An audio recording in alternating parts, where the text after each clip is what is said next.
¿por qué cuando nos dan una formación en la empresa a todo el mundo se le olvida? No siempre se olvidan, pero es verdad que muchas veces las empresas invierten un pastizal en que la gente aprenda herramientas, aprenda habilidades, y eso nada, a la semana, 2 semanas suele olvidarse, ¿vale? No quiero decir siempre, porque no podemos tampoco sentenciar, pero hay una tendencia a que las cosas se olviden. Eso pasa sobre todo porque no entendemos cómo funciona la memoria. Como estamos todo el día hablando del cerebro, teorías muy reduccionistas, el sentir general es que parece que en el cerebro se almacenan los recuerdos, que hay un espacio, ¿no?, en el cerebro donde una especie de disco duro. Entonces tú cuando intentas recordar, no sé, cierras así los ojos y te metes en el disco duro de tu cerebro, ¿no?, o algo así. No sé muy bien cómo se podría explicar el proceso o mantener esa afirmación que es profundamente problemática y no tiene ninguna evidencia. Es posible que con una lesión tú puedas perder memoria. Eso ocurre. Pero esto volvemos a lo de siempre. Yo siempre pongo el ejemplo de la lengua y el habla. Si a mí me cortas la lengua, pierdo el habla, pero el habla no está en la lengua. Bueno, pues los recuerdos no se almacenan en el cerebro.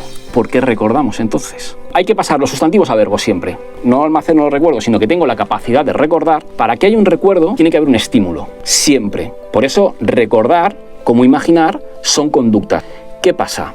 Que a veces ese estímulo puede ser externo. Yo, por ejemplo, el otro día cerré una reunión al lado del instituto donde iba yo. Iba al Santa Marca. Y me meto en el Google Maps para ver cómo ir a la oficina y de repente, ¡bum!, veo la calle donde yo pasé mucha de mi adolescencia, ¿no?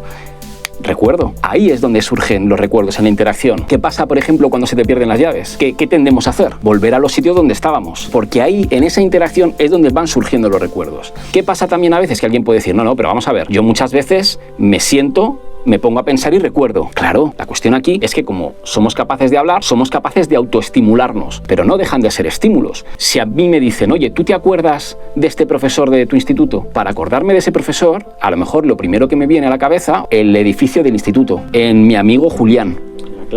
En la clase. Y a partir de esos recuerdos yo voy encadenando y puedo llegar a ese profesor. Pero es una encadenación de estímulos. ¿Qué podemos hacer para que un aprendizaje se mantenga, ¿no?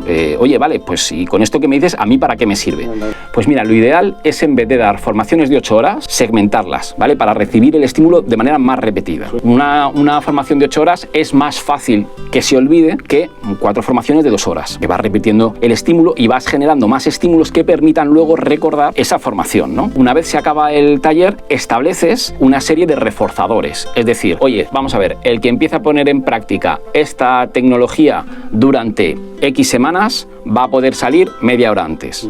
Estoy diciendo esto como se me podría ocurrir otra cosa, pero es importante establecer consecuencias para fomentar que ese aprendizaje, que esa conducta que se ha aprendido se repita. Tenemos que pensar siempre en las consecuencias y, como no, tenemos que pensar también en los antecedentes. ¿Cómo podemos generar esos estímulos para que la gente se acuerde de la formación? Si es una formación, pues una que se me viene a la cabeza, donde te han enseñado a utilizar una tecnología, pues un CRM, vamos a poner un papel con una checklist de decir, oye, yo cada vez que me siente en mi sitio tengo que hacer esto, esto y esto. Tú estás ahí ya generando un antecedente que haga más frecuente esa conducta, ¿no? Y también, ¿por qué no?, enseñar a hacer asociaciones internas, que es un poco como estudiamos. Oye, pues acordaos siempre cuando lleguéis y miréis el reloj, que son las 9, y a las 9:05 es cuando se envía esto. Bueno, tú ahí vas emitiendo una serie de verbalizaciones que van a ayudar a la gente a generar también esos estímulos de manera privada, vamos a decir, de manera encubierta, ¿no? Que es lo que es el pensamiento, que no es otra cosa que hablar, pero para adentro. También viene muy bien entrenarlo en diferentes contextos. El contexto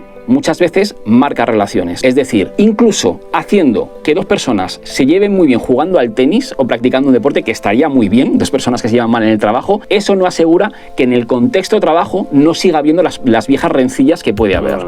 Lo ideal es siempre entrenar a gente en habilidades en el contexto que luego van a desarrollar esas habilidades. Eso siempre es lo más práctico.